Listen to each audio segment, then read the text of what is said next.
A long time ago, in a small village close to the great Benin Kingdom, there lived a man and a woman. They had two beautiful daughters. The eldest daughter was named Adesewa, and the younger one was Osas. Adesewa had a best friend named Isoke. Although Adesewa and Isoke were best friends, but they looked so much alike, they were always together like sisters. One sunny morning, something big happened in their village. The king of Benin came with his guards and messengers.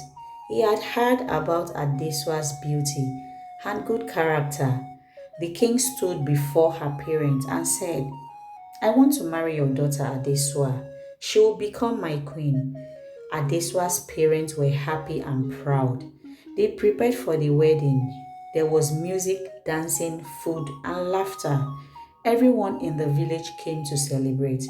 The next morning, it was time for Adesua to go to the palace and live with the king. Her parents gave her blessing and advised her. Her mother held her hand and said, My daughter, do not go near the big river on your way to the palace. That river is dangerous. Adeswa nodded and said, Yes, Mama. Adeswa began her journey to the palace with her younger sister, Osas, and her best friend, Isoke. They walked for a long time under the hot sun. The road was quiet and the forest around them was green and thick. After some hours, they got close to the river their mother warned them about. Isoke looked at the river and said, Let's rest here. The river is cool. We can sit by the side for a while. Adeswa shook her head. No, Mama said we should not go close to the river. But Isoke smiled and said, We are only sitting. Nothing will happen. Don't be afraid. Adeswa looked at Osas. Osas was tired, so she agreed to rest for just a little while. They sat near the river, and Adeswa removed her shoe to cool her feet in the water. Everything was quiet and calm. After a while, Osas stood up and said, I want to go and urinate. I'll be back soon. She walked into the bush not too far away, but as soon as Osas left, something terrible happened. Isoke stood up, walked behind Adeswa, and pushed her into the river. Adeswa screamed, Help me, as the water swallowed her. Then silence. When Osas came back, she looked around and asked, Where is Adeswa?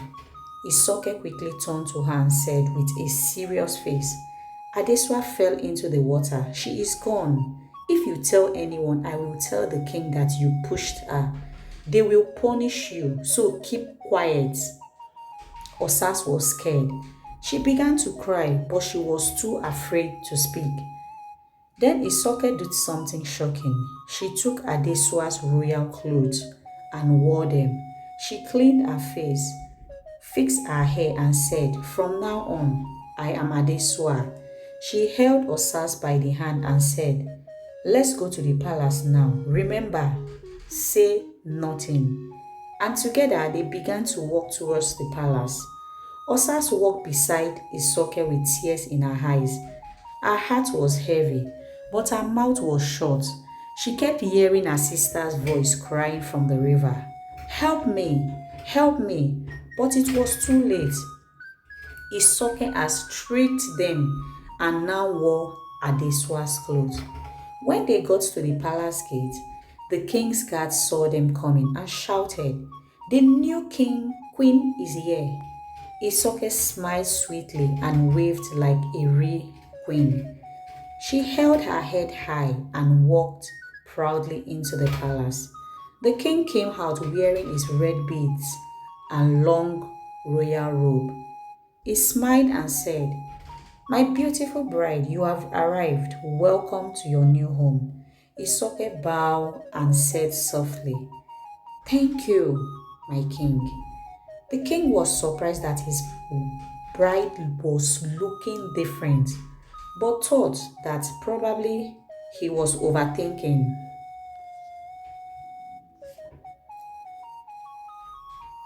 The king didn't know she was not the real Adesewa, but couldn't really tell the difference.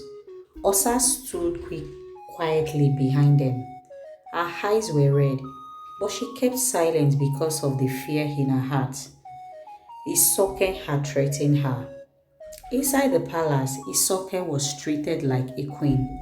She was given fine clothes, gold earrings, and soft slippers. She was served the best food and given many servants. But Osas could not sleep at night. She missed her sister. She kept thinking about the river and what happened. She wanted to tell someone the truth, but every time she tried, Isoke would whisper, "Remember what I told you, no word or you'll be blamed." Days passed. One night, Osas had a dream. In her dream, she saw Adeswa standing by the river. She was wearing a white cloth and her face was sad.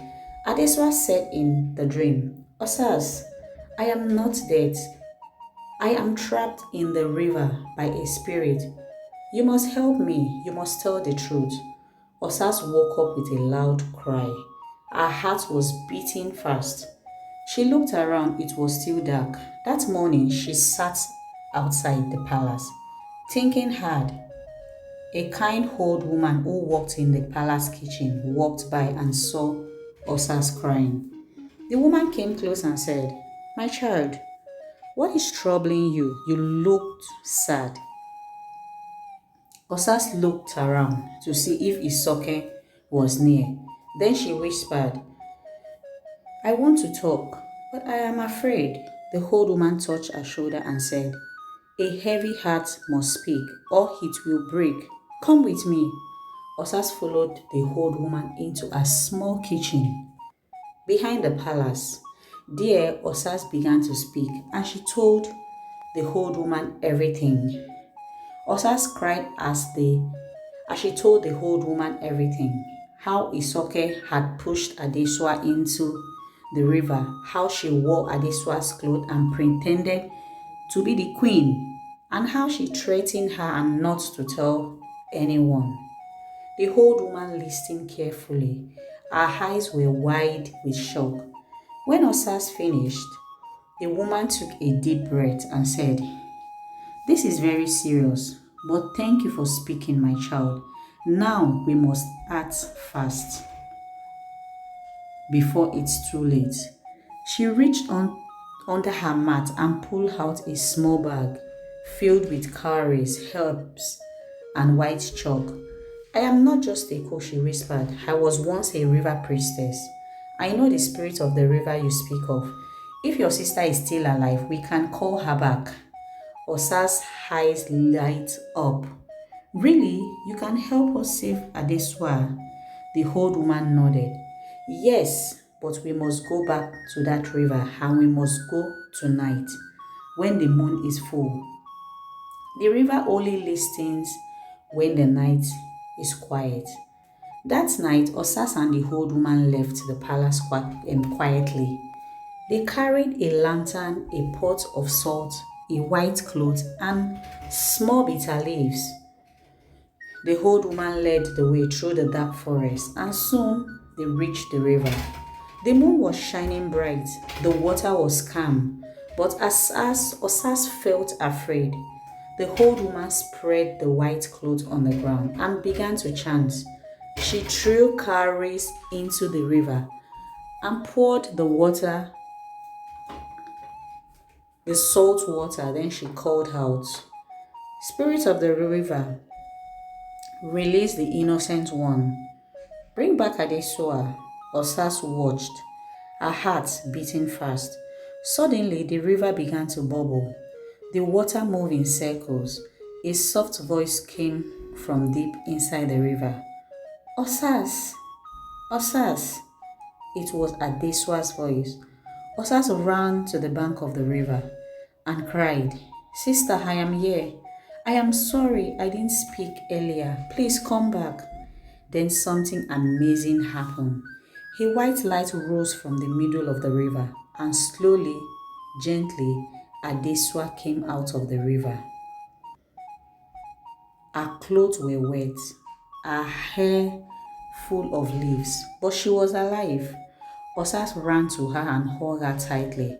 Both of them cried. The old woman smiled and said, "The river spirit kept her safe because she was innocent. But now the truth must come out." Adesewa wiped her tears and said, let us go back to the palace. It is time for the king to know who his true bride is." As they walked back through the forest, the sky began to turn light. Morning was coming. At the palace, Isoken was sitting on the queen's chair, eating sweet fruit and laughing. She had no idea what was about to happen. Just as the first rays of the sun touched the palace wall, Adesewa, Osas, and the old woman reached the palace gate. The guards were surprised to see them. One guard asked, "Who are you people?" Before anyone could answer, Adesewa stepped forward boldly and said, "I am Adesewa, the real bride of the king. Let us see the king at once." The guard laughed. "How can you be Adesewa? The queen is already inside." But the old woman showed them a royal bracelet with the king's mark, the one Adesewa wore before her journey. Osas had kept it hidden since the day of the river. When the guards saw the bracelet, they became serious and opened the gate. Inside the palace, Isoke was seated beside the king, smiling and pretending. She was wearing Adesua's royal beads and acting like a queen. Suddenly, a servant came running. "My king, there is a girl outside who says she is your real bride." The king frowned. "What foolishness is this? Bring her in." The doors opened and in walked Adesewa, Osas, and the old woman. The whole palace was silent. Isoken's eyes grew wide. She dropped the fruit she was eating. "What is this?" The king stood up. He looked at Adesewa carefully. You look just like her. Who are you truly?" Before Adesewa could speak, Osa stepped forward and said, "Your Majesty, please forgive me for keeping quiet. I was afraid, but now I must speak the truth." And Osas told the whole story in front of everyone. How Isoke pushed Adesewa into the river, how she wore her clothes and lied, and how Adesewa was saved by the river spirit. The king turned to Isoke with anger in his eyes. "Is this true?" Isoke fell to her knees, crying, "Please forgive me, my king. I was jealous. I didn't want to be a servant forever. I wanted the life Adesewa had, so I lied. I am sorry." But the king shook his head. "You try to kill an innocent person, you shall be punished for your wickedness." He called his guards. "Take her away," the king commanded. Isoke was taken out of the palace, crying and begging. The king turned to Adesewa and said kindly, "Now I see the truth. You are the real queen. You were brave and your heart is pure. I am proud to call you my wife." He placed new royal beads around her neck and held her hand. Osas was also praised for speaking the truth and being brave in the end. The king gave her a golden bracelet and said, "You will always be welcome in this palace." The old woman was also thanked and made the royal palace healer. Isoke was banished from the kingdom. From that day on, Adesewa lived happily with the king. She never forgot the lesson her mother taught her, to listen and stay away from danger. And Osas learned that even when you are afraid, telling the truth is always the right thing to do. The end.